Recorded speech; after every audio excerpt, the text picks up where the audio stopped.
আমরা জন্মসূত্র বংশগত কবিরাজ। কথাটা কেন বললাম জানেন?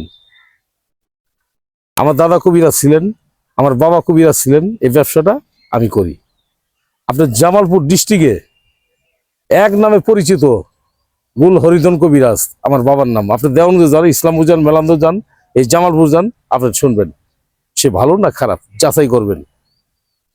ওই গাঁটটি টানা কবিরাজ ছিল না আমার বাবা, সে একজন অরিজিনালি অভিজ্ঞ একজন কবিরাজ ছিলেন। আমি তারই সন্তান। চিকিৎসা নেবেন, যাচাই করে চিকিৎসা নেবেন।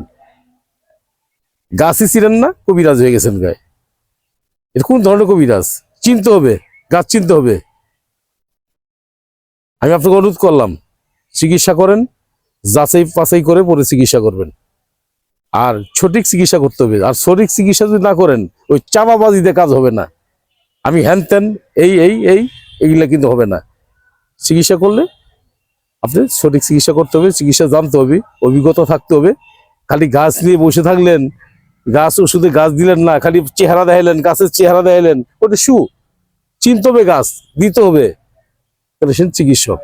আমি আপনাকে অনুরোধ করি, যারা জটিল সমস্যা ভুগছেন, আপনি দয়া করে জামালপুর রেল স্টেশন, আমি মোহাম্মদ বেলাল কবিরাজ, আমার সাথে যোগাযোগ করবেন। আমার মোবাইল নাম্বারটা 01727871087। এই নম্বরে আমার সাথে কথা বলবেন।